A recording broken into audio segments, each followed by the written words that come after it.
This is Somalia.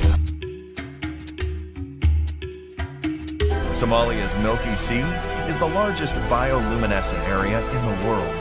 And with its species, Somalia is a hidden bird watcher's paradise. Somalia has national parks, it has beaches, it has rivers, it has deserts, it has jungles, it has valleys, and it has stunning mountains.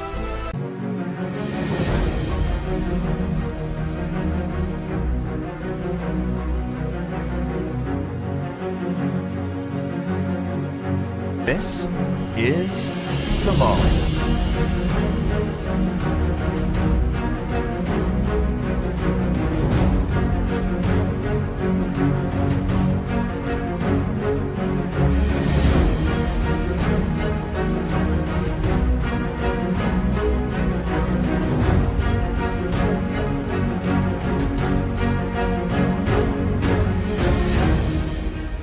In a world, an extraordinary thing was about to take place.